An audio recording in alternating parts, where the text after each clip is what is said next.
Buenas tardes, les damos la bienvenida a la edición central de MBD Noticias. ¿Cómo estás, Martín? ¿Cómo andás, Natalia? ¿Todo bien? Todo bien. Bueno, me alegro mucho. Gracias por estar del otro lado. Ojalá que también estén pasando muy bien este cierre de semana que nos trae hasta aquí para actualizar la información. Sí, información que se actualiza justamente y en uno de estos temas que hemos venido transitando desde hace varios días.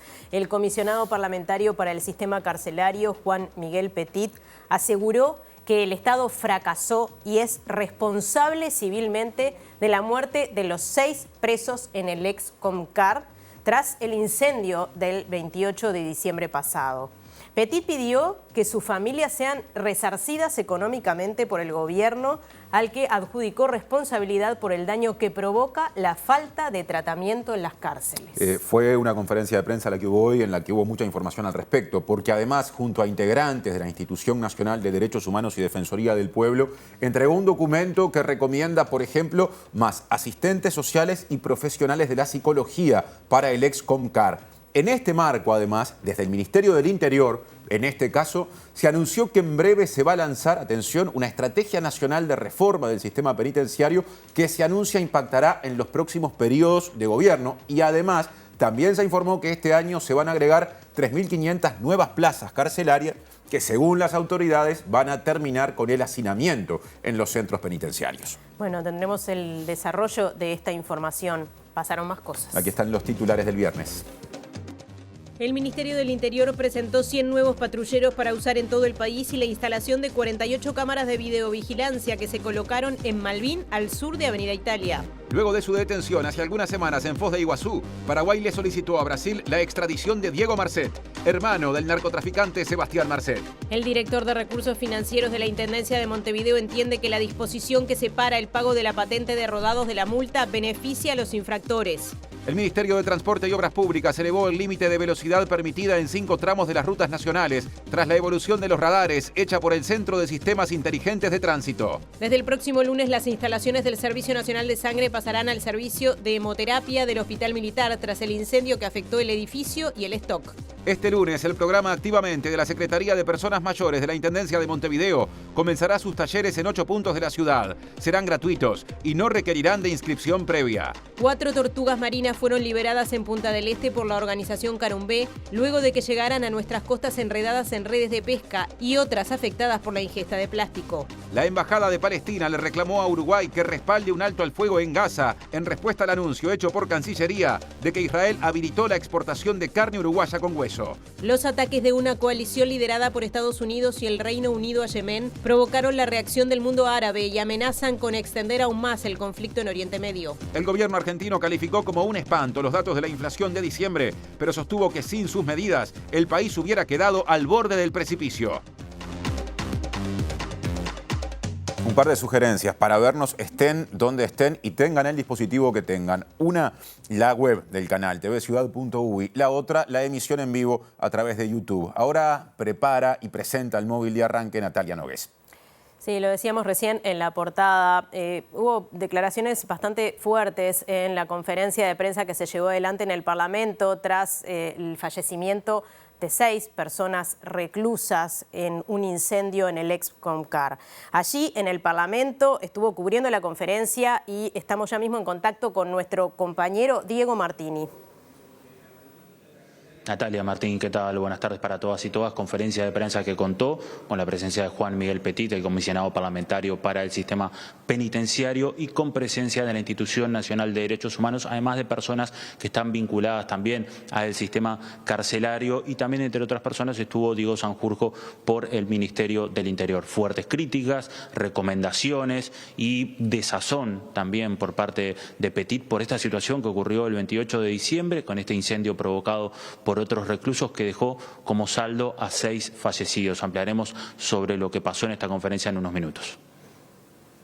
Otro asunto, Mauricio Zunino, que es el director de Recursos Financieros de la Intendencia de Montevideo, y César García, que es el director de Asuntos Vehiculares del Congreso de Intendentes e integrante de la Comisión del Sistema Único de Cobro de Ingresos Vehiculares, SUSIVE, discrepan sobre la constitucionalidad de la decisión ya vigente, esto lo informamos ayer, que separa el pago de la patente del pago de multas que son derivadas o que sean derivadas de infracciones de tránsito.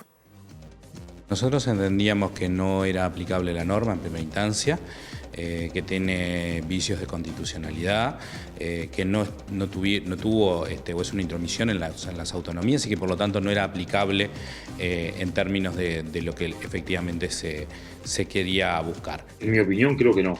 Creo que esa no es el avasallamiento de la Constitución, porque una cosa es el tributo y otra cosa es la gestión del tributo. Entonces estamos en cosas distintas. Pero ahí habrá una biblioteca jurídica para cada uno. El abogado asesor del Congreso entendió que teníamos que cumplir con la ley y eso fue lo que nosotros hicimos. Presenta Antel. La comunidad más grande sigue creciendo. Jornada importante con relación a noticias vinculadas al sistema carcelario. Desarrolla desde el móvil Diego Martini. Adelante, Diego. Bien, un breve repaso de lo que pasó el 28 de diciembre. Esa noche, 8 reclusos que están en una celda del módulo 4 se encontraban jugando a las cartas y otros reclusos se acercaron y los prendieron fuego. Como saldo, en el momento murieron 2 personas, luego 6 fueron trasladadas al Senaque y murieron 4 más. Se hizo un boquete incluso con la celda de al lado para poder que las personas pudieran salir. Todavía no se sabe y Fiscalía y el propio Ministerio del Interior está investigando qué fue lo que pasó. Hablamos de la unidad número 4, el ex Comcar, como una de las cárceles más conflictivas del país, donde hay 5.000 personas aproximadamente, un total hacinamiento, porque es una cárcel que tiene para la mitad aproximadamente de población, y hablamos de un módulo especialmente conflictivo, el módulo 4, que tiene unas 820 personas, 820 privados de libertad, y también tiene una capacidad para aproximadamente unas 400 personas. Condiciones de hacinamiento que se ven en las celdas, que se ven en las condiciones de los privados de libertad. De hecho, de esos 820 en el módulo 4, apenas unos 100 estudian y trabajan, o sea que tienen esa posibilidad. No todos tienen la posibilidad de salir al patio, sino que más bien salen a patios cerrados, o sea que no ven la luz del día siquiera. Y el Ministerio señala enormes faltas y fallas del Estado. Y por eso Juan Miguel Petit fue muy crítico y dijo que el Estado es gran responsable por no poder garantizar la seguridad de privados de libertad, porque además de garantizar la reeducación y la reinserción de privados de libertad, tiene que garantizar su seguridad y esto no se cumplió. Y por eso habló de un resarcimiento económico que el Estado le tiene que hacer a las familias de estos 6 fallecidos y si no será así, estas familias probablemente, y lo decía Petit, tienen la posibilidad de iniciar un juicio al Estado por esta situación.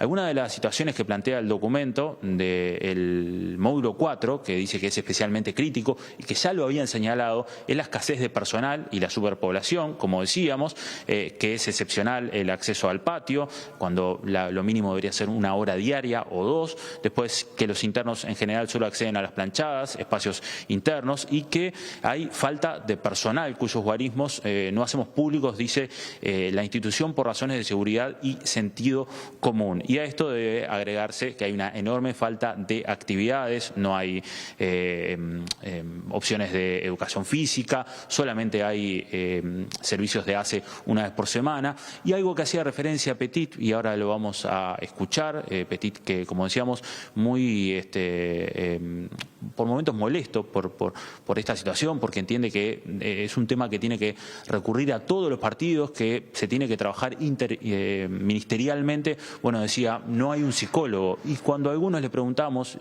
si saben lo que es un psicólogo y les explicamos lo que es un psicólogo, varios levantan la mano y dicen que sí, que les gustaría tenerlo. Y esto decía. Se pueden encarar aquellas áreas más críticas, aquellas áreas que tienen carencias importantes. Por supuesto, hay rubros presupuestales ya asignados, pero creemos nosotros que van a necesitar suplementos para las inversiones, para los gastos de funcionamiento, para la mejora de la alimentación, es una de las propuestas, para reformas edilicias que a veces se hacen con trabajo de personas privadas de libertad, pero que obviamente si se pueden hacer con empresas se puede tener mayor rapidez y mayor prontitud. Esos rubros pueden salir de partidas extraordinarias, de partidas generales de ministerios. Algunas recomendaciones, por ejemplo, que en ese módulo de 820 personas no hay atención psicológica.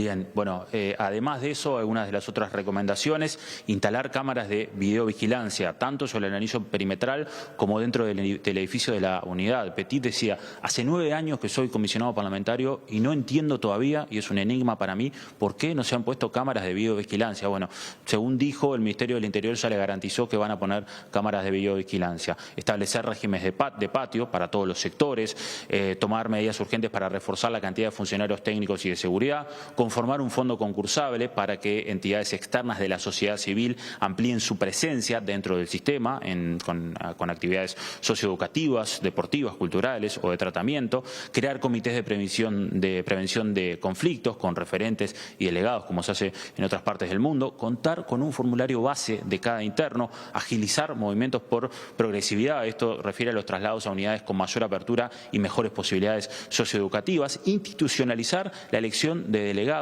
y su funcionamiento y crear una mesa de instituciones que debería estar conformada por el INR, por ACE, por el MIDES, por el Ministerio de Educación, por INEFOP, por la Universidad de la República. Después, obviamente, habla de obras, de reparar varios daños que tienen todas las estructuras y falencias, y también habla de educación y de salud, de que pueda haber más dotación de servicios de ACE como policlínica y de poder generar una campaña de alfabetización, porque hay una gran cantidad de privados de libertad que no saben leer ni escribir. Sobre esto y sobre el sistema penitenciario en general y sobre la ampliación de 3.500 plazas, estamos hablando de que el sistema penitenciario hoy tiene a unas 15.400 privados de libertad. Bueno, Diego Sanjurjo, del Ministerio del Interior, aseguró que se van a crear 3.500 plazas más y que con eso se estaría empatando, digamos, la cantidad de lugares con la cantidad de hacinamiento que hay hoy. Para nosotros ahora este 2024 es un año clave, es un año que consideramos bisagra en el sentido de que creemos que vamos a poder dar el puntapié para cambiar este problema histórico. Tenemos pensado inaugurar 3.500 plazas nuevas antes de que termine el periodo y eso lo que va a hacer, pensamos, es que nos va a permitir a fin de este año superar la situación de hacinamiento. En 2 o 3 semanas vamos a lanzar, ustedes van a estar seguramente en ese evento, el lanzamiento de la creación de una estrategia nacional de reforma del sistema penitenciario, que fue la principal medida que hoy también la mencionó el comisionado parlamentario, fue la principal medida que acordamos entre todos los partidos políticos y que va a dar lugar a la creación de una estrategia de reforma seguramente para los próximos 3, 4, 5 gobiernos, ¿no? De tal manera que en 2040, 2050 podamos decir, che, tenemos un sistema penitenciario que sea un orgullo para los uruguayos y que sea un sistema penitenciario modelo para la región.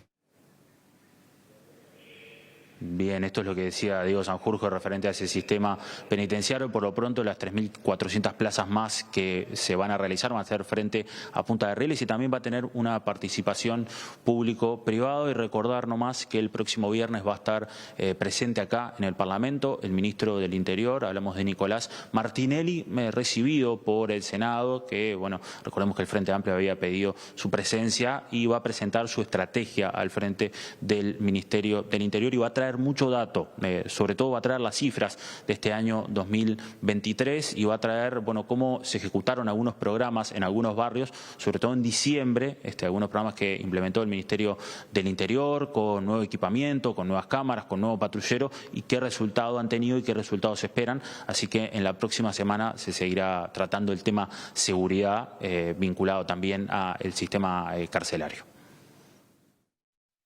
Presentó Antel. La comunidad más grande sigue creciendo. La senadora Frente Amplista suplente Graciela Barrera, quien integra la Comisión de Seguimiento Carcelario y cuenta con una extensa trayectoria de trabajo en las cárceles, dijo que el ministro de Desarrollo Social conoció la realidad del sistema carcelario recientemente al recorrerlo. Y dijo que cuando Lema era legislador opositor, el hoy ministro de Desarrollo Social rechazaba las acciones que se desarrollan en el sistema penitenciario para mejorarlo. Partimos de algo mal desde el vamos, en que se han deshecho una cantidad de cosas que se venían haciendo y ahora se dan como si fueran nuevas. y que quieren empezar de vuelta. Y como escuché decir el otro día al ministro Lema, una vez que empezó a recorrer las cárceles se dio cuenta de lo que eran. Cuando él combatía en la época anterior todo lo que se hacía. Entonces, es muy fácil hablar, lo difícil es gestionar y gestionar con empatía. Bueno, asuntos vinculados a la seguridad, ahora saliendo de la cuestión estrictamente carcelaria, porque el Ministerio del Interior presentó la adquisición de 100 patrulleros a usarse en todo el país y también de 48 cámaras de videovigilancia que ya están instaladas en 15 puntos de Malvin, ubicados al sur de Avenida Italia. El subdirector de la Policía Nacional, Johnny Diego, aseguró que las cámaras fueron pedidas por vecinas y vecinos y que el Centro de Comando Unificado comprobó que existía la necesidad de ponerlas allí. Esta zona no tenía cámaras, así que al Centro de Comando Unificado y a la operación de Montevideo le va a cambiar muchísimo la práctica, digamos, diaria al poder tener cámara, que como ustedes saben, la cámara no solamente es la videovigilancia, sino la prueba posterior para la Fiscalía. Así ¿Por qué, Diego, el Malvin Sur? ¿Cómo se llega a este estudio? Así se llega primero que nada por el pedido de los vecinos, ¿verdad? La falta de cámaras, y luego el CSU hace todo un análisis de situación, ¿verdad? De todos los lugares donde se pide, si realmente se necesita. Vimos que sí, que no teníamos cámaras para ver. En este caso particular hubo un pedido y se hizo el análisis y dio resultados. En otros lugares donde no se pide, muchas veces se está analizando constantemente si no hay una sobresaturación de cámaras, si no mejor cambiar las cámaras de un lugar a otro, y eso es una mecánica que sigue el CSU prácticamente que a diario. ¿Qué tipo de delitos se registran acá para la utilización de cámaras? Digo, a fincas, inseguridad en la calle, vehículos. Exacto. Acá los delitos más comunes son los hurtos y las rapiñas. El hurto por excelencia, alguna rapiña y algún hurto de vehículos. Y Eduardo Correa, que es concejal frente amplista del municipio dijo que las cámaras colocadas en la zona sur de Malvin son bienvenidas, pero agregó que en Malvin Norte falta patrullaje. Consultado al respecto, el subdirector de la Policía Nacional, a quien recién vimos y escuchamos, dijo que las decisiones se toman en función de los delitos que se denuncian. El CSU hace un análisis de calor, ¿verdad?, que se lo suministra directamente a la jefatura, a las zonas operacionales, que son las que, en virtud de la incidencia de los delitos, actúan. Si es que hay realmente un aumento de los delitos, se va a modificar el sistema de patrullaje o se van a hacer operaciones especiales, que es el tema del patrullaje es una dinámica constante que se mueve día a día, de acuerdo justamente al índice de delitos denunciados. Pese a estas explicaciones de Diego, el concejal frente amplista Eduardo Correa entiende que en Malvin Norte, en materia de seguridad, el Estado está ausente. Tenemos un cuadrante en Malvin Norte donde inclusive ADIOM resolvió que no entra a trabajar más, ¿no? Entonces ya tenemos que en esa zona no entra la Intendencia, no entran las ambulancias, difícilmente entra el Ministerio del Interior, como le manifestamos a Matías Terra en esa reunión que nosotros tuvimos, aquí nomás por la Rambla se ve permanentemente pasear los caballos de la Republicana, el helicóptero del Ministerio del Interior, pero no es realmente donde nosotros tenemos el mayor foco de inseguridad del barrio, ¿no? Otro asunto, 2 hombres fueron imputados por trata de mujeres con fines de explotación sexual en Punta del Este. Las 2 víctimas, mujeres argentinas, lograron escapar para pedir ayuda. Se trata de un ciudadano argentino de 40 años y de un uruguayo de 46, que fueron imputados con prisión preventiva por trata de personas con fines de explotación sexual. El caso era investigado desde la mañana del lunes 8, cuando 2 mujeres pidieron ayuda a una empleada en una estación de servicio de Boulevard Artigas y Avenida del Mar, en Punta del Este, diciendo que estaban secuestradas. Las mujeres, ambas argentinas, afirmaron que los hombres las trajeron engañadas de vacaciones a Uruguay, pero que al llegar a Maldonado les quitaron sus teléfonos, les pusieron rastreadores y las encerraron en una casa de la que solo podían salir acompañadas por ellos. La investigación involucró a la fiscal especializada en violencia doméstica, sexual y de género, Mabel Brites. Finalmente se pudo determinar que las mujeres llegaron a principios de mes al país para realizar trabajos sexuales en Maldonado y se abrió la sospecha de que los 2 detenidos las forzaban a tener encuentros sexuales. Cambiamos de asunto. El contenedor proveniente de Uruguay con 2,6 toneladas de cocaína que fue detectado en Bélgica no fue revisado en el puerto de Montevideo, pese a que tenía carácter sospechoso. Estuvo en Zona América, o sea, en Zona Franca, antes de llegar al puerto donde se sospecha el contenido fue adulterado. Según reconstruyó el diario El Observador, el 14 de noviembre la mercadería entró al puerto de Montevideo en un contenedor con 22.320 budines y alfajores de la marca Portezuelo y 1.122 botellas de vermut. La compra la realizó una empresa holandesa en nuestro país a una distribuidora. La responsable de la exportación fue una empresa ubicada en La Unión, que se dedica a ofrecer servicios de carga, logísticos y almaceneros, que está ubicada en Zona América. Durante una semana allí estuvo instalado el cargamento a la espera de asignación de un contenedor. Al llegar a Zona América, los productos fueron controlados por la Dirección Nacional de Aduanas y por un control de otra aduana propia de Zona Franca, y en primera instancia no tenía nada sospechoso. Sin embargo, dentro del predio los paquetes pudieron adulterarse. Las autoridades presumen que allí se ingresó la cocaína. Según confirmó el citado medio con jerarcas y funcionarios, el envío tenía características de sospecha porque son productos que Uruguay no exporta y que además no eran enviados por la empresa productora. Otro hecho que se entiende sospechoso es que Bélgica es considerado un destino de riesgo. Finalmente, el 14 de noviembre la carga ingresó al puerto de Montevideo. Obtuvo canal verde, pasó por el escáner y luego siguió a la terminal Cuenca del Plata y no hubo control manual. El 28 de diciembre, la aduana de Bélgica en el puerto de Amberes detectó que el contenedor tenía 2,16 toneladas de cocaína. La Fiscalía de Estupefacientes, a cargo de Estela Lorente, y Aduanas está investigando el caso e inició a su vez una investigación administrativa. Otro asunto, Paraguay le solicitó a Brasil la extradición de Diego Marcet, quien fue detenido hace algunas semanas en Foz de Iguazú. Diego Marcet, hermano de Sebastián Marcet, fue detenido a fines de diciembre en territorio brasileño. Según publicó La Diaria, en las últimas horas la jueza paraguaya Rosarito Montaña hizo lugar al pedido del fiscal de su país, Denny Junpac, y ordenó librar el exhorto a Brasil. A pesar de que Sebastián Marcet, al ser entrevistado en Canal 4, desvinculó a su hermano de su actividad criminal, la justicia paraguaya quiere que Diego Marcet sea juzgado en el marco de la operación A Ultranza, que investiga todos los movimientos del narcotraficante uruguayo. La policía de Brasil, por su parte, entiende que Diego Marcet fue intermediario de varios viajes de Bolivia a Paraguay en los que se transportaba cocaína y lo señala, por ende, como el responsable de gestionar los pagos de la organización. Bien, cambiamos de tema. Las tres intendencias del Frente Amplio evalúan presentar recursos jurídicos por el cambio establecido en la ley de rendición de cuentas que separa el pago de la patente de rodados del pago de multas por infracciones de tránsito. Lo vimos al comienzo de la emisión de hoy. Habló de esto Mauricio Zurino, que es el director de recursos financieros de la Intendencia de Montevideo y que también la representa ante el Sistema Único de Cobro de Ingresos Vehiculares, el SUSIVE, y que entiende que este instrumento o lo que se decidió beneficia a las personas infractoras y puede ser inconstitucional.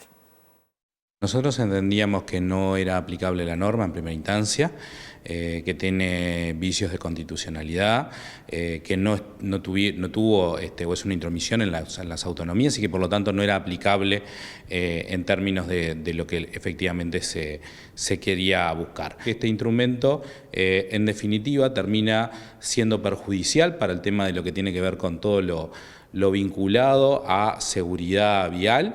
Es un instrumento que básicamente beneficia a los infractores. El 85% de los conductores no tiene infracciones de tránsito. El 50% de las infracciones de tránsito la comete el 5% de los conductores, con lo cual es una mínima proporción de conductores los que se van a ver beneficiados en este sentido. Consultado sobre el impacto económico que pueden tener las intendencias con estos cambios ya vigentes, Zunino señaló. Tendremos que ver efectivamente qué proporción de contribuyentes que digamos que tengan multas efectivamente las tributan y las pagan, cuáles no, y veremos qué acciones también podemos iniciar con aquellos que efectivamente no las tramiten, que digamos hay otros mecanismos formales también para hacerlo. La infracción tiene que ser castigada si se comete, porque esa es la clave para poder generar el mecanismo de corrección. La forma de castigarla o de hacer efectiva implica tener la posibilidad de cobrarla, y buscaremos los mecanismos para que efectivamente las sanciones se puedan efectivamente castigar. Otro asunto, vamos a Rocha, porque el Ministerio de Ambiente defendió las obras realizadas en el balneario Costa Azul, donde se construyó un muro de 1000 metros hecho con piedras para proteger a las casas de la primera línea costera. Vecinos y vecinas señalan que parte de la playa se volvió inaccesible y se perdieron zonas para baño, pero las autoridades sostienen que la obra era necesaria para evitar el derrumbe de las viviendas más expuestas. Ha dado un resultado positivo porque obviamente el perfil de playa ha mejorado. Sí, se ve algún enrocado, pero es que han ocurrido algunos eventos muy extraordinarios desde el punto de vista de la dinámica oceánica. Lo cierto es que si en aquel momento no se hubiera actuado y no se hubiera ejecutado la obra, Costa Azul en este momento sería igual que Aguas Dulces o Baliza por el derrumbe de las viviendas que iban a ocurrir ahí. La playa sigue existiendo, la playa sigue participando gente en el verano, así que no le vemos en ese sentido un efecto negativo. Me resulta bastante extraño que piensen que en el Ministerio no tenemos la capacidad y la experiencia y el conocimiento como para haber evaluado todas las posibilidades. En ese lugar es imposible, tal y como estaba antes Costa Azul, era imposible colocar cerca de la captura en ningún sitio, porque con cualquier subida de nivel era todo playa inundada, cualquier subida, cualquier vientito, era todo playa inundada, es más, no se podía circular. Cambiamos de agenda. La Embajada de Palestina le reclamó al Estado uruguayo que respalde el alto al fuego en Gaza. Atención con esto, porque el reclamo se hizo en respuesta a una publicación, un comunicado oficial del Ministerio de Relaciones Exteriores de Uruguay que informaba acerca del ingreso de carne con hueso uruguaya al mercado de Israel. A partir del 8 de enero de este año está habilitada la exportación de carne ovina y bovina con hueso de Uruguay hacia Israel. Esto es una gestión que veníamos realizando en los últimos meses y que demuestra, por un lado, la confianza y el buen desempeño que ha tenido el sistema sanitario uruguayo, y conjuntamente el Ministerio de Relaciones Exteriores con el Ministerio de Ganadería han hecho estas gestiones con el visto positivo de las autoridades sanitarias del Estado de Israel. Esto es una muy buena noticia. El Uruguay ya estuvo habilitado para ambas especies en el pasado. Recordemos que el Uruguay perdió el estatus sanitario de libre de aftosa sin vacunación en el año 2001 y ahora en la condición de libre de aftosa con vacunación es el primer país que se habilita para poder exportar carne con hueso hacia el Estado de Israel. Según el Ministerio, ahora queda definir el modelo de certificado sanitario de exportación para poder comenzar los primeros embarques de carne uruguaya, fecha que aún no está definida. La noticia generó malestar en la Embajada de Palestina en Uruguay, que arrobando el anuncio realizado desde la cuenta de la Cancillería en la red social X, escribió que mientras la Corte Internacional de Justicia delibera sobre la denuncia contra Israel presentada por Sudáfrica en referencia al conflicto en Gaza, esperaba al menos que Uruguay pida un alto el fuego. Uruguay por 2 veces no votó una declaratoria de cese al fuego y una tregua humanitaria inmediata en Gaza en la Asamblea de Naciones Unidas. En ambos casos, nuestro país se abstuvo de apoyar la moción. Otro asunto. En el Frente Amplio y en Cabildo Abierto hay legisladores que cuestionan las exoneraciones fiscales a las que acceden grandes empresas, como por ejemplo Pedido Ya. El diputado frente amplista Gabriel Otero señaló que el Ministerio de Trabajo y Seguridad Social debe tomar cartas en el asunto, porque la empresa se benefició con exoneraciones de más de $3,5 millones y despidió a 251 personas.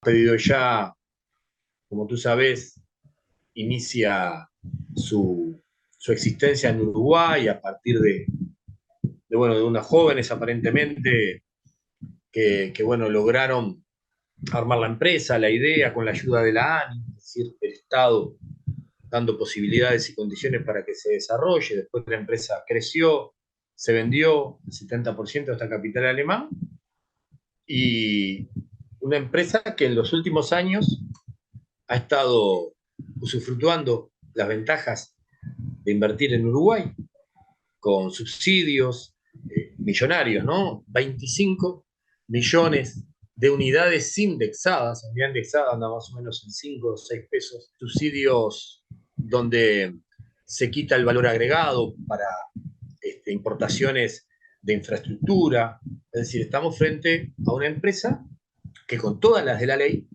accedió a estos subsidios. Creo que el Ministerio de Trabajo puede y tiene herramientas para hacerlo, Martín. Creo que puede pedir explicaciones perfectamente a la empresa. No nos podemos quedar con que la empresa despide y contrata una empresa para tercerizar. Es grave. Y el sindicato de Pedido Ya expresó preocupación luego de asistir este jueves a una nueva instancia tripartita en el Ministerio de Trabajo y Seguridad Social, de la que participó la empresa proveedora, que en adelante se encargará del call center de la multinacional. Desde el colectivo sindical indicaron que no hubo avances significativos tras las primeras negociaciones con la firma Uruguay BPO Service, conocida como Extendo, que se encargará del sector operaciones de Pedido Ya. Según fuentes sindicales, la representación de la firma proveedora no supo decir cuántos trabajadores y trabajadoras tiene esta empresa en planilla, ni la cantidad a contratar, argumentando que Pedido Ya no ha comunicado cuántos puestos necesita cubrir. Por este motivo, la próxima semana se convocará a una nueva instancia tripartita. Y atención con esta información, el próximo lunes las instalaciones del Servicio Nacional de Sangre pasarán al servicio de hemoterapia del Hospital Militar. Tras el incendio ocurrido el martes, habló la directora interina Lilia López, que dijo que la sangre obtenida en las jornadas solidarias que se han hecho en el Hospital de Clínicas y también en el Hemobús instalado en la explanada de ACE están permitiendo mantener el abastecimiento. Que se autorizó que el Servicio Nacional de Sangre empiece a funcionar en el Hospital Militar, como tú dijiste, en el área de hemoterapia. O sea, las personas que donan habitualmente en el Servicio Nacional de Sangre se agendan en nuestra página web, sns.uy, y en lugar de dirigirse a donar a nuestro local en 8 de octubre y Garibaldi, se van a dirigir a unas pocas cuadras de ahí, 8 de octubre y Centenario, al Hospital Militar, entrada por la calle principal, y ahí enseguida van a ver el servicio de hemoterapia. Ahí va a estar el personal del Servicio Nacional de Sangre, que los va a atender junto al personal del Hospital Militar. Esto es algo que nos ofreció en forma muy generosa el Hospital Militar y nosotros, dadas las circunstancias, aceptamos. El siniestro generó la pérdida total del stock de sangre y de hemocomponentes que habitualmente se tiene durante el mes de enero. El foco ígneo afectó principalmente la primera planta del edificio donde funciona el laboratorio y la atención a los donantes, siendo dañado el equipamiento. Ahora agenda de Montevideo, porque la Comisión del Patrimonio Cultural de la Nación aprobó el anteproyecto presentado por la Intendencia de Montevideo para desarrollar una bicisenda en parte y en parte ciclovía en la Rambla de Montevideo desde Sarandí hasta las canteras del Parque Rodó. En una parte del tramo, el área para ciclistas ocupará parte de la vereda y en otra parte de la calzada. El trazado de un área para ciclistas sobre el pavimento peatonal, el pavimento granítico, que va de las canteras del Parque Rodó a la calle Morales. Luego la idea es que continúe como una ciclovía, o sea, bajando al plano de la calle. De eso todavía no nos mandaron recaudos, no sabemos bien cómo es, pero lo que está aprobado es sin duda lo que tiene que ver con la bicisenda, que define el área de los ciclistas a partir de unas piezas en acero inoxidable que tienen el dibujo de una bicicleta y que van a estar a partir del cordón, en realidad un poco separados de la línea final del cordón, 2,5 metros hacia el mar. Esa área se va a poder leer por la presencia de estas piezas en el piso. Claramente, si un ciclista la pisa no tiene riesgo. Y en el área peatonal, digamos, queda absolutamente vedada la presencia del ciclista. Yo creo que en este sentido importa mucho establecer una tarea docente, que puede ser a través de los medios o la presencia en el lugar de inspectores que claramente establezcan cuál es el límite, que ayuden a señalar a aquellos peatones que se corren hacia la línea del, digamos, del ciclista, o al revés, el ciclista que sale de la bicisenda. Y bueno, yo creo que de esa manera va a poder funcionar bien. Esta bicisenda funciona en el tramo de la Rambla, que evidentemente tiene más tráfico. Y el Ministerio de Transporte elevó el límite de velocidad permitida en 5 tramos de rutas nacionales tras la evaluación del Centro de Sistemas Inteligentes de Tránsito de los puntos donde se colocaron 100 nuevos radares. Según publicó El País, se analizaron 112 zonas y se resolvió aumentar el límite de velocidad en, atención, Ruta 1, Paso Mauricio, entre el kilómetro a la altura del kilómetro 51, mejor dicho, en Ruta 1 en la zona de Puntas de Valdés, en Ruta 11 en Canelones, a la altura del kilómetro 96 y en la Ruta 30, departamento de Artigas, en los kilómetros 130 y 132. Desde el Centro de Sistemas Inteligentes de Tránsito se informó que la ruta interbalnearia fue la que tuvo menor porcentaje de infracciones. El ministro de Transporte y Obras Públicas, José Luis Falero, dijo que en 2023, o que el año 2023, cerró con 12% menos de siniestros fatales en rutas y lo atribuyó a las obras que se realizaron. Y este lunes la Secretaría de Personas Mayores de la Intendencia de Montevideo retomará los talleres activamente que se desarrollarán en 8 puntos de la capital, gratuitos y sin inscripción previa. Incluye teatro, música, artes plásticas, literatura, también juegos y paseos. Los encuentros son semanales y se realizarán en los siguientes espacios de Montevideo: Parque de la Amistad, Complejo Cultural Castillo del Parque Rodó, Museo Juan Manuel Blanes, Casa Comunitaria Paso de la Arena, Casa Comunitaria de Promoción de la Salud Mental de Colón, Complejo Sacude, Centro Cultural Goes, Centro Cultural y Deportivo Crece. La información completa se encuentra en la web de la Intendencia. ¿Qué son los talleres activamente?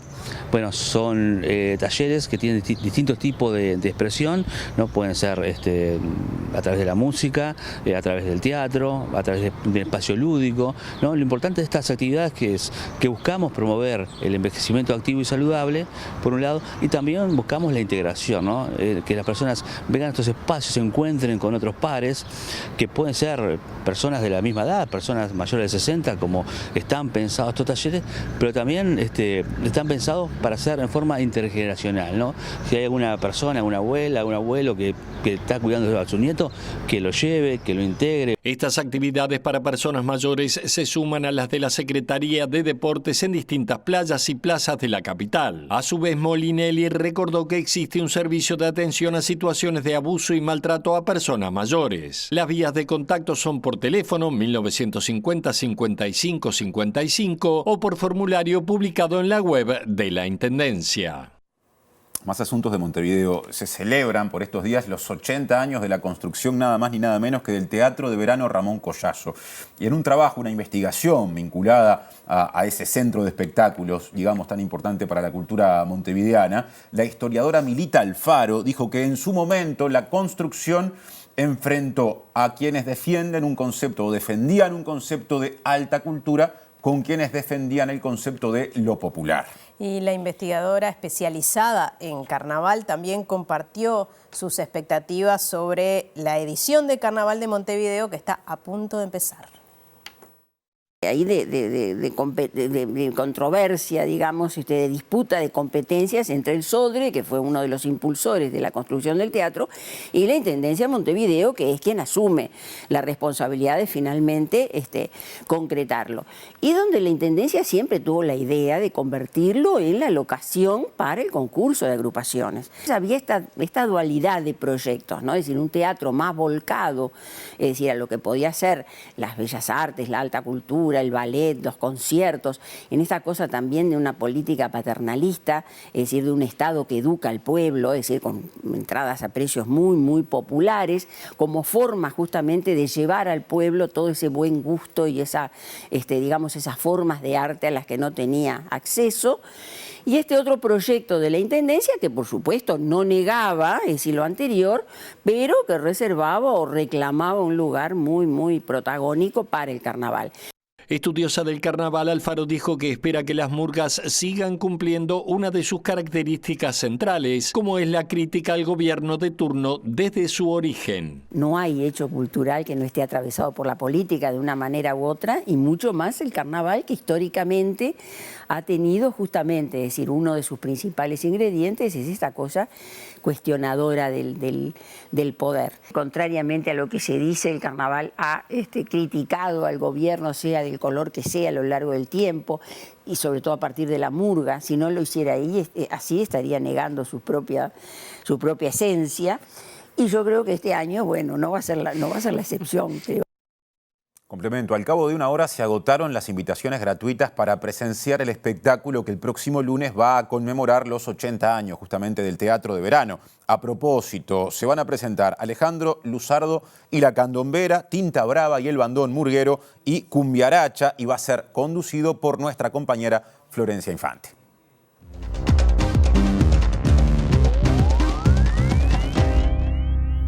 Seguimos hablando de cultura y damos la bienvenida a Valeria Tanco porque es viernes. Es viernes. Es viernes y es viernes 12 de enero. Momento en donde la mayoría de las personas, si pueden, se toman unas vacaciones. Sí, yo lo voy a empezar en estos días. Ahora nomás. Así que es un buen momento para hacer recomendaciones de lectura. De lectura, perfecto. De verano. Lectura de verano. Sí, bien. Lectura de verano con temáticas de verano. Bien, o sea, bien. Las cuestiones están ahí, las cuestiones estivales están rondando en muy lo bien. que vamos a proponer hoy. Perfecto. Vamos a empezar por uno que tenés por allí, que es Insolación, de Teresa Porcekansky. Ya solamente el nombre. Ya está, ya empezó por ahí, ¿no? Insolación. Así empieza esa novela de Teresa Porcekansky. Empieza, también. El sol es un ser pensante, perverso, que se incendia a sí mismo. Así arranca. Bueno. Y después cuenta una insolación que ella tuvo cuando era chica y sus historias personales se van entremezclando, como ella suele hacer, con otras historias que no tienen que ver con ella. La insolación está allí, está su vínculo con Yemanjá, un 2 de febrero, está también un amor. También hay un chamán que le dice cuál es su animal y entonces por eso también tenemos esta portada. Bien. No es un spoiler muy importante tampoco, no importa. No pasa nada con decir que es un oso, el animal de la protagonista de esta novela. Y después también se entremezcla con otras historias, como la de un místico judío del siglo XVI o un amigo de la protagonista que va a hacer el camino del Inca. Y en todo esto está siempre lo que hace Teresa, ¿no? Con su escritura, que es llevarnos por caminos de lo emocional, de las búsquedas, de quién somos, de las identidades, de qué nos constituye, en fin. Todo Bien. Eso que hace ella también y que es tan interesante de leer. Bueno, así que para tener un tiempito y dedicarlo a eso. Exactamente. Después ahora pasamos a otro libro, es un libro de cuentos, es de la misma editorial, Historia de Criatura de Editora y el próximo también, es Cráteres Artificiales, Acá lo tenemos. es de Rosario Lázaro Igoa, es un libro de cuentos, de relatos que son muy estivales, son de balneario, digamos, ¿no? Bien. De gente que vive todo el año en un balneario, de gente que está viviendo allí en este momento, de inviernos en el balneario, de veranos, de animales, de estos marinos que aparecen en los balnearios. Y todo esto es de verano, pero no es liviana. Para nada liviano. Para nada liviano. No. Es de verano, pero no son las bicicletas y verano azul y esa parte no. No, va por otro lado, Rosario. Bien. Y es un libro muy recomendable. Rosario Lázaro Igoa también es traductora y entonces así pasamos a la siguiente recomendación. Esa la tenés vos. Que la tengo por acá yo, que es Ahué, de Becky Manawatu. Y esta recomendación es una recomendación múltiple. Primero porque este libro es de una neozelandesa, es su ópera prima y es una gran novela. Es una gran novela que nos muestra una Nueva Zelanda que desconocemos, porque la Nueva Zelanda promocional es esta de... El lugar perfecto. Ahí está, muy evolucionado, ¿no? El Señor de los Anillos también. Sí, claro. Le sumamos a eso los paisajes, ¿no? Pero también esto de una sociedad muy avanzada, muy integrada, ¿no? Y bueno, y esto no es lo que pasa en Ahué. En Ahué se cuentan historias de los choques y los encuentros entre las diferentes comunidades que conforman a la sociedad neozelandesa, ¿no? Están, por supuesto, los maoríes, están los que son que vienen de Europa, digamos. Y además están los turistas y cómo todo eso se conforma. y hay muchos personajes vulnerados, hay mucho machismo, mucha violencia, todo el tema de la droga y de cómo, cómo el delito se constituye allí en los márgenes, ¿no? Bueno, es una novela muy interesante que además cuenta historias muy interesantes. Bien. Y está traducida por Rosario Lázaro Vigoa. Sí, y hay otro uruguayo involucrado. Ahí está, ella vive en Australia y Forastera es una editorial uruguaya, este es su segundo libro y es una editorial que recomiendo muchísimo porque se están encargando de traducir desde acá, ¿no? Desde el Río de la Plata, digamos, ¿no? Y de buscar obras que no han sido traducidas y obras distintas, ¿no? En territorios distintos. Claro. Y generar vínculos. Es muy importante. Sí. Muy importante a la hora de leer un libro, ¿verdad? Sí, sí. Incluso quienes pueden lo leen en el idioma original. Ahí está. Y esta es más especialmente difícil porque tiene maorí, ¿no? Tiene términos en lengua maorí y es complejo, ¿no? Hay que tener un conocimiento del lugar. Sí. Sí, y eso lo tiene Rosario Lázaro y bueno, la recomiendo muchísimo. Y después pasamos a Desastres Naturales, que es la ganadora de 2 Bartolomé Hidalgo, algo inédito. Desastres Naturales ganó Bartolomé Hidalgo por revelación, porque es una ópera prima también, y por narrativa, o sea, en la categoría narrativa. Desastres Naturales es el primer libro de Tamara Silva Bernasquina.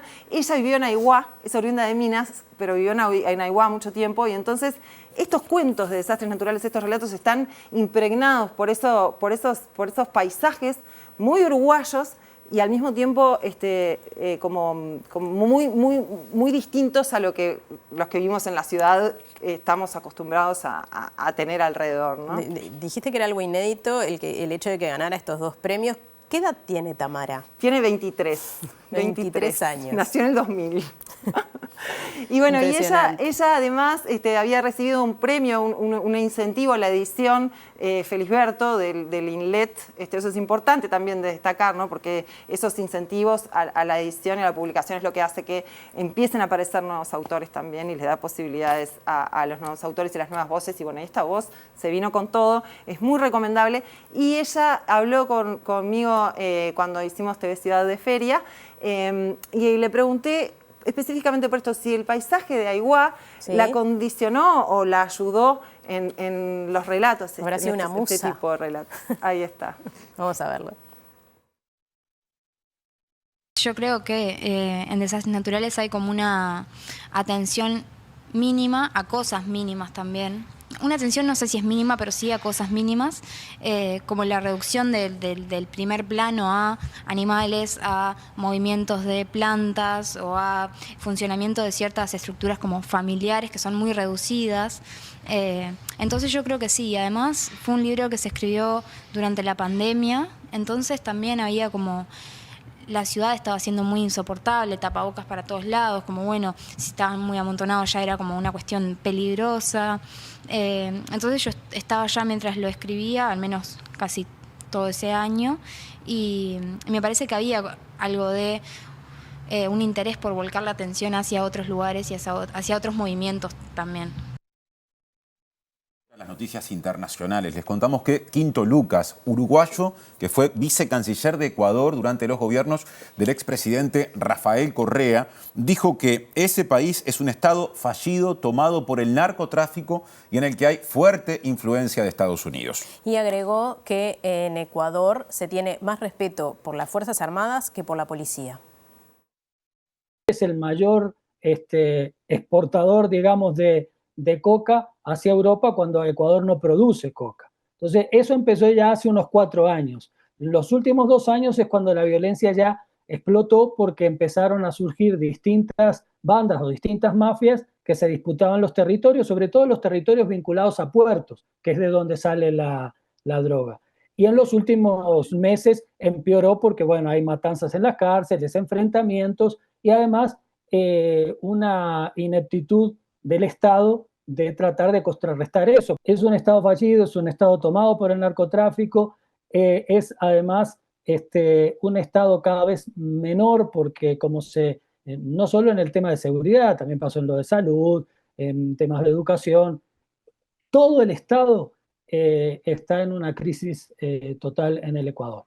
Lucas señaló que la incidencia de Estados Unidos es muy grande en la región, sobre todo en el marco de una guerra global por la hegemonía mundial, según dijo. Sin embargo, añadió que las Fuerzas Armadas ecuatorianas tienen credibilidad en la población, a diferencia de lo que, según él, pasa en el Cono Sur. Son más respetadas, pero en una situación como la que se está dando, con la incidencia de Estados Unidos en otro tipo de formación que están dando ahora las Fuerzas Armadas, en una situación de violencia, obviamente que ya hay denuncias de muchos de los detenidos, no tienen nada que ver con el narcotráfico. Son gente pobre que inclusive puede ser que haya narcotraficantes viviendo en esos barrios, pero entonces las garantías no están dadas porque el estado de excepción es un estado que les da la libertad total. Presenta Mercado Agrícola de Montevideo, en el corazón de un barrio donde late la ciudad. Mercado de Historias. Mercado de Historia.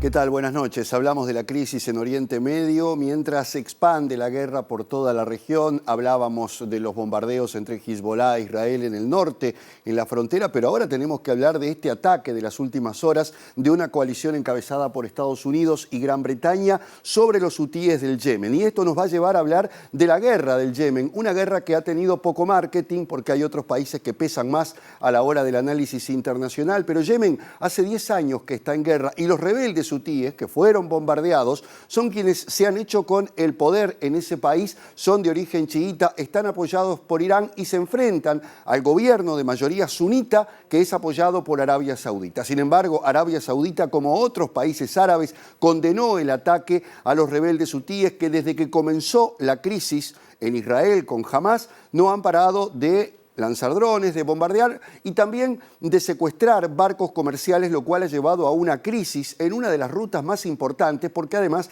Yemen tiene un lugar estratégico en el sur de la península arábiga, donde comienza el Mar Rojo, y eso ha llevado a que las empresas navieras tengan que hacer rutas mucho más largas por el Cabo de Buena Esperanza, con 10 días más de duración y además económicamente afectados. Esto naturalmente no hace más que atizar en la región una situación que ya de por sí es compleja y agrega nuevos actores, porque también está Irán detrás de todo esto. De hecho, Arabia Saudita e Irán libran una guerra encubierta dentro del propio Yemen, el país más pobre de Oriente Medio. Esto seguramente va a traer otras respuestas. El presidente Joe Biden ha calificado a los hutíes también como un grupo terrorista.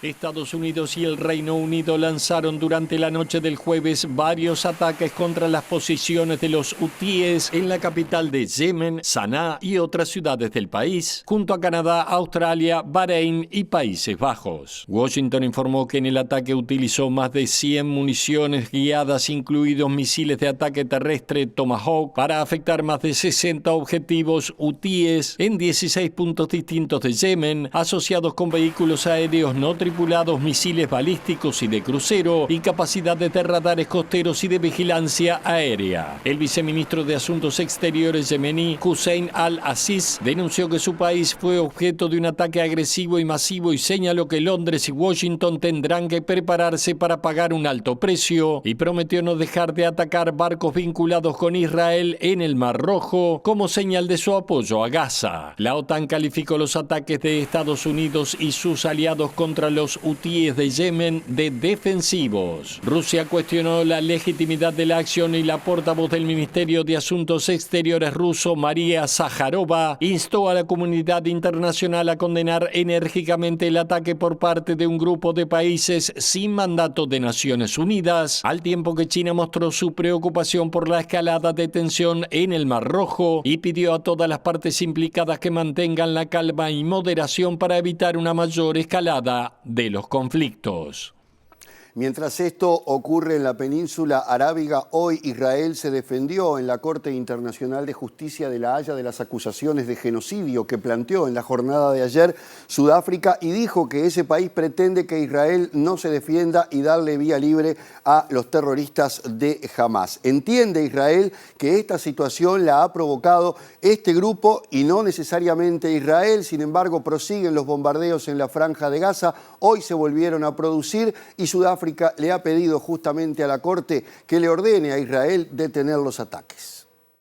El equipo legal israelí tomó la palabra este viernes en el Alto Tribunal de La Haya para refutar los argumentos expuestos por Sudáfrica tras demandar al Estado de Israel por genocidio e insistió en que las acciones de su ejército son una respuesta al sorpresivo ataque de Hamás, que mató alrededor de 1.200 personas y secuestró a más de 240.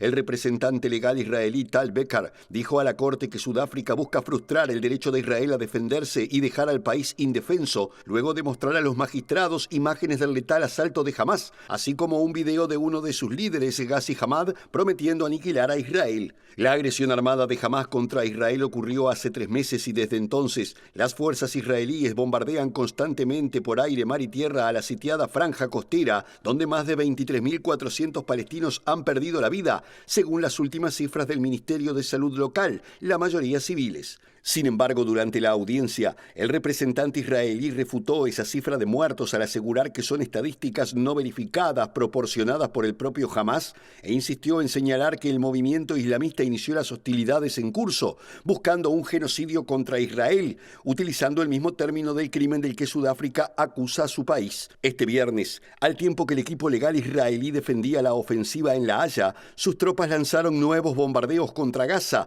donde al menos 9 personas miembros de una misma familia, incluidos niños, murieron por un ataque contra su vivienda en Rafah, en el sur de la franja, a donde se ha desplazado la mayor parte de la población tras los ataques en el norte del enclave.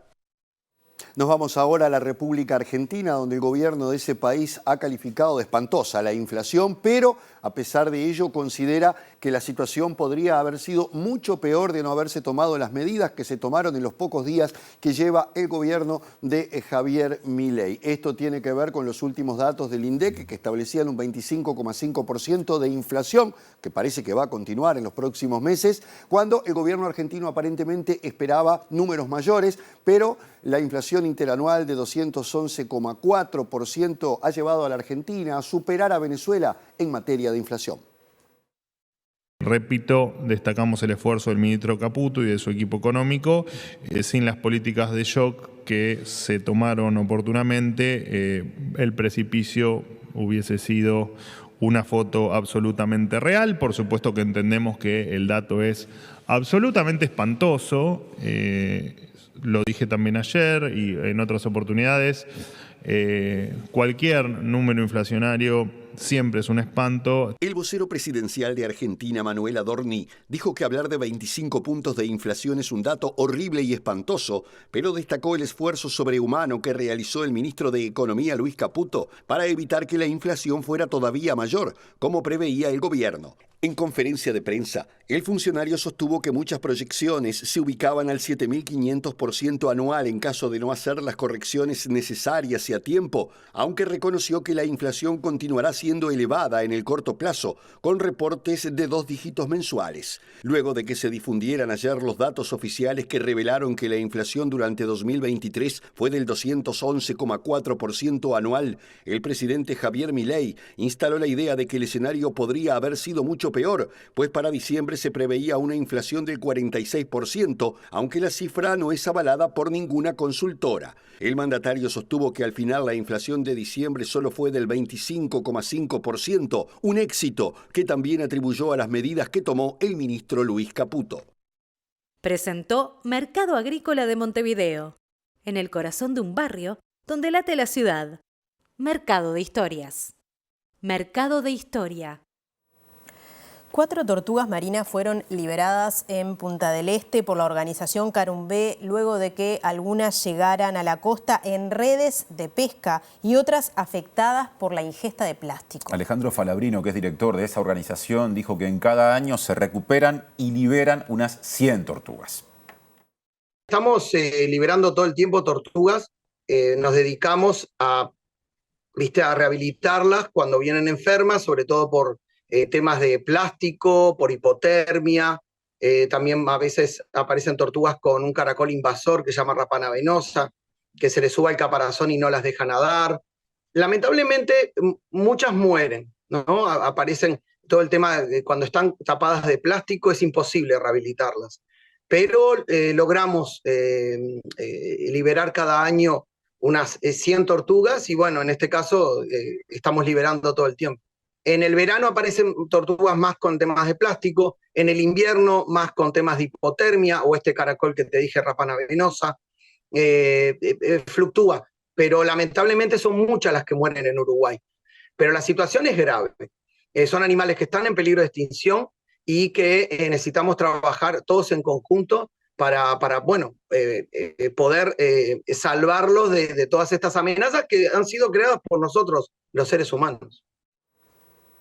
Bueno, y vamos a mezclar el mar, ya que venimos de ahí, con la literatura, Valeria, en esta segunda parte de la columna. Sí, ahí está, seguimos, ¿no? Fue como un continuo. Esta vez las estaciones por las que pasamos nos llevaron por todo el informativo también.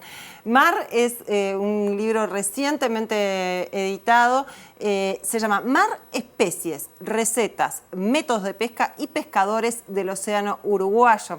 Su autora es María Elena Marfetán. María Elena Marfetán es de familia de gastrónomos de toda la vida. Bien. Ella en La Paloma tenía su familia un lugar en su propia casa que se llamaba La Balconada, allí en la playa de La Balconada, que era histórico. ¿Fuiste alguna vez? Sí, ¿Llegaste a ir? ¿Sí? Claro, sí, ¿Ahí a ese restaurante? Sí. Yo nunca fui, pero me dieron unas ganas bárbaras después de leer Mar. Y después la familia se hizo cargo de lo de Tere, este restaurante en Punta del Este. Sí, claro. Y siempre con productos del mar y siempre buscando la manera de que se consigan de la forma más fresca y mejor y más sostenible, y siempre fomentando a los pescadores, teniendo una relación directa con ellos, ¿no? Así es esta familia. De Rocha. Así es esta familia, ahí está. Entonces, bueno, en este libro está todo lo que ha hecho María Elena Marfetán. Para empezar, por supuesto, hay recetas, ¿no? Todo esto que enumeraba en la portada es verdad. Es verdad. La promesa se cumple. Es un libro precioso. Es un libro hermoso, hermoso, hermoso. Estamos viendo allí imágenes. Sí, con una fotografía increíble. Tremendo. Y bueno, y tiene recetas, como decíamos, la historia de María Elena y de su familia en estos dos establecimientos, y además los testimonios de varios de los pescadores con los que tiene vínculo también ella. Y es lo que siempre decimos, ¿no? No comemos pescado prácticamente, le tenemos aversión, tenemos problemas, no sabemos cómo prepararlo. Sí. Y tenemos más agua que... Exacto, en un país como tierra, ¿no? O sea, deberíamos darle más la cara al mar, como se dice siempre, porque a veces parece que estamos de espaldas. En un país como este es increíble que no comamos más pescado, con todas las posibilidades que ofrece, ¿no? Ahí está, y bueno, y ella nos la muestra. Y además también eso nos hace ver qué es la pesca artesanal responsable, ¿no? Y dónde podemos encontrar el pescado fresco de verdad. Y bueno, en fin, un montón de piques hay acá también. Perfecto. Además de para los que se animan a hacer recetas bastante sofisticadas y otras más sencillas. Y otras también. Sencillas. Hay varias Estuve sencillas. bichando el libro y hay algunas que son bastante simples. Sí. Que son ideas, además. Ideas, ahí está, totalmente.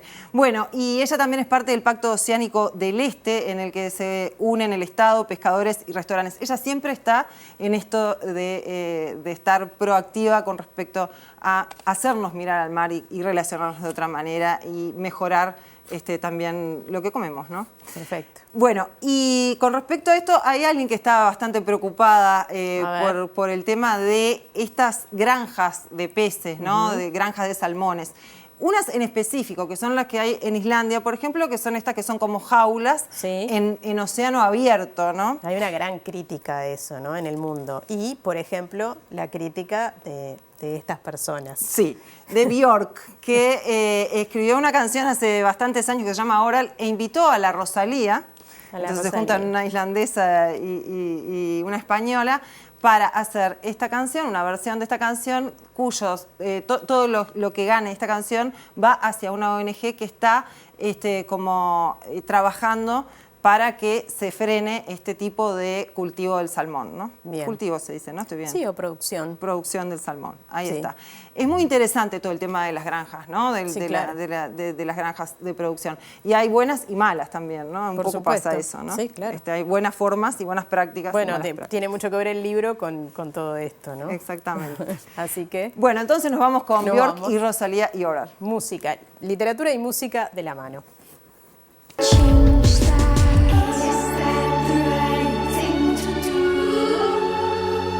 Just don't know.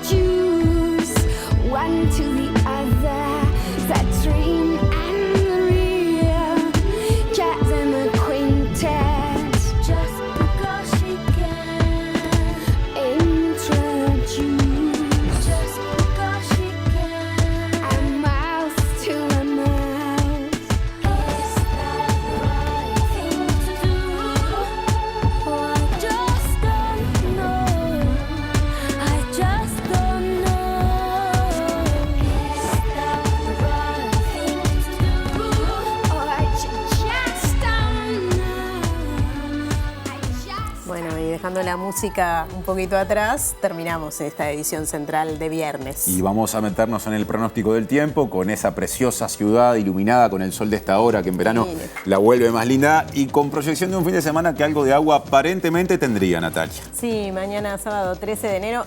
Durante el día aparentemente va a estar precioso, sol, mucho calor, 16 la mínima, 31 la máxima, pero en la tardecita noche puede haber lluvias y algunas tormentas aisladas. Y continuando con eso, para el domingo 14 de enero, Inumet habla de probable formación de tormentas, tanto por la mañana como por la tarde y la noche. La mínima proyectada para ese día, 20 grados centígrados, la temperatura máxima prevista, 31. Mejoró el pronóstico con respecto a ayer, claro, ¿no? Lo que decíamos ayer. Y el lunes 15 de enero, las probabilidades de lluvia son nulas.